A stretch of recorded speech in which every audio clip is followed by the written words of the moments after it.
In 2019, Harley Davidson did the unthinkable. The kings of gas, chrome, and thunder went electric. They called it the LiveWire, a revolutionary machine, a symbol of the future. But fast forward to just a few years, the LiveWire isn't leading a revolution, but rather sitting in showrooms unsold. Ignored by loyalists, mocked by critics. And now even Harley seems unsure if it ever made sense. This is the story of how Harley's boldest move became its biggest embarrassment. Was it too early, too expensive, or maybe too out of touch? Let's find out. When Harley Davidson launched the LiveWire, they weren't just building a motorcycle, they were trying to reinvent themselves. It was more than an electric bike. It was a bold declaration. Harley could be modern, relevant, and appealing to a new generation of riders. They weren't aiming at the traditional customer anymore. They were chasing the tech-savvy urban commuter, the EV enthusiast, the future-forward thinker. And on paper, the specs were undeniably impressive. The LiveWire featured a revelation electric powertrain, could rocket from 0 to 60 miles per hour in just 3.0 seconds, delivered 105 horsepower, and offered a 146-mile range in city conditions. This wasn't a toy, but a serious electric tech wrapped in a sleek, aggressive design. But for all its performance, Harley made one critical misstep. They forgot who they really were. They built a bike for tech lovers while abandoning the very people who love the ride. The average Harley rider isn't looking for silence and screens. They want that V-twin growl, the deep rumble that shakes the road. They want the rawness, the vibration, the pulse of combustion that connects man to machine. And the LiveWire? It whispered. And in that silence, Harley lost more than just engine noise. They lost something much louder: identity. Now, what's worse than losing your core audience, pricing them out completely? The original LiveWire hit the market at a jaw-dropping $29,799. And for comparison, you could walk into a dealership and ride out with a Lowrider S, packing a 114 cubic inch Milwaukee 8 V-twin engine, delivering a raw 94 horsepower and that unmistakable Harley rumble, and still have money left for a helmet, riding gear, and a tank of gas to start your adventure. Harley didn't just swing for the fences. They launched the ball into a stadium full of empty seats. And the numbers? Brutal. In 2020, Harley sold fewer than 400 LiveWires across the entire US. That's not a revolution. That's a red flag wrapped in chrome. A wake-up call wrapped in silence. The problem wasn't the engineering. It was the audience. They built a cutting-edge electric motorcycle for a customer that didn't exist. And the ones who did exist? They were left wondering who the company was really building bikes for anymore. Harley weren't just selling a motorcycle, but were selling confusion. Here's what really burned bridges with Harley's most loyal allies. When the company launched the LiveWire, they didn't roll it out through their iconic dealership network. There were no chrome-lined showrooms, no experienced sales teams, no roaring engines on the floor to draw in riders. Instead, Harley pivoted to a tech industry playbook, a sleek, direct-to-consumer model built around apps, online orders, and charging stations. No pipes, no patches, just pixels and a polished website. And the dealers? They were furious. These weren't just salespeople. They were the heart of Harley's legacy. And yet the very people who built the Harley empire were being cut out of the company's so-called future. To make matters worse, the numbers tell the story no one wants to face. Harley's US dealer network shrank dramatically, dropping from 698 dealers in 2008 to under 600 by 2024. The message to remaining dealers was clear: you'll sell fewer models, but you'll be expected to deliver more results with less support. They weren't being modernized. They were being marginalized. If you're loving the truth bombs we're dropping, hit that like button and subscribe. It helps the channel keep digging deeper into stories the mainstream won't touch. Now back to the story. By 2021, Harley Davidson had seen enough red flags to know something had to change. So they made a bold move, spinning off LiveWire into its own brand. It was a last-ditch attempt to contain the damage, separate it from the core Harley identity, and maybe, just maybe, salvage what was left of the electric dream. But did it work? Not even close. By 2023, LiveWire had delivered just 600 motorcycles in total. And that includes their so-called comeback model, the LiveWire 1, which was marketed as a cheaper option at $22,799. But let's break that down.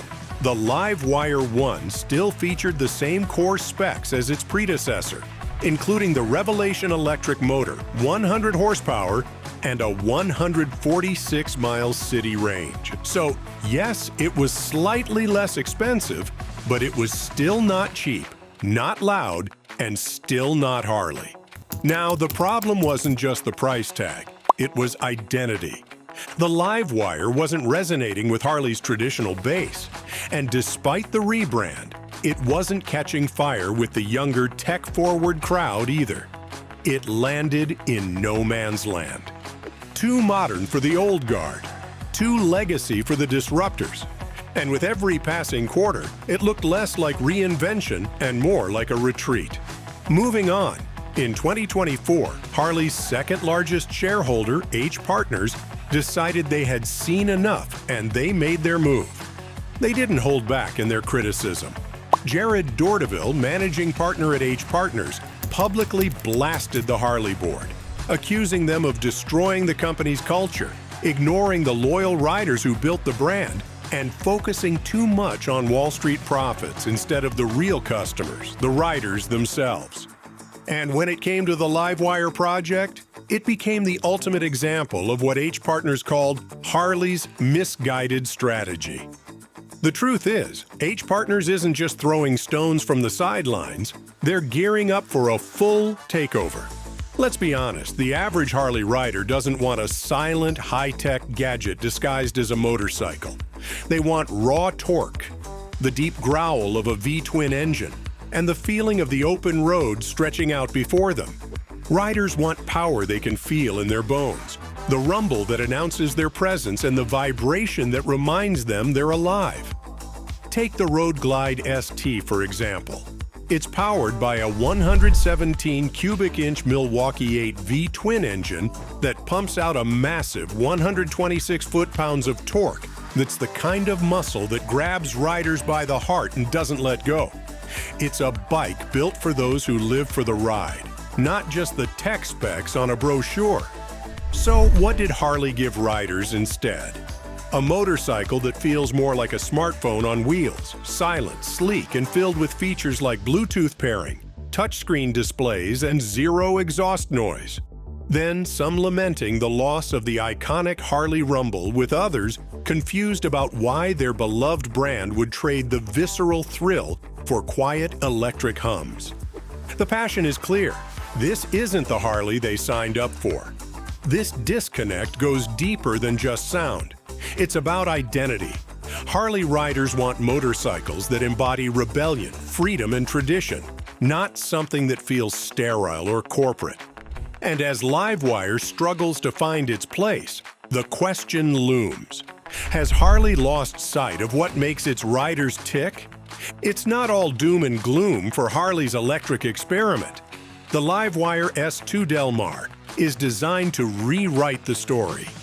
This model boasts 80 horsepower and a whopping 194 foot-pounds of torque, with a sprint from 0 to 60 miles per hour in just 3.1 seconds. Best of all, it comes with a more accessible price tag, targeting around $15,499, significantly lighter and cheaper than its predecessor. With a sharper focus on urban riders and city streets, the S2 Del Mar aims to attract a new generation of motorcyclists, those looking for agility, style, and modern convenience without losing the excitement that comes with every twist of the throttle. The design itself reflects a more approachable, nimble bike built to handle stop-and-go traffic, tight corners and daily commutes, rather than just open highways. This shift in focus shows Harley's recognition that the electric future isn't just about power. It's about versatility and real-world usability. But the question remains, will this be enough to erase the wounds left by the original LiveWire? Or has the damage to Harley's reputation already gone too deep to recover?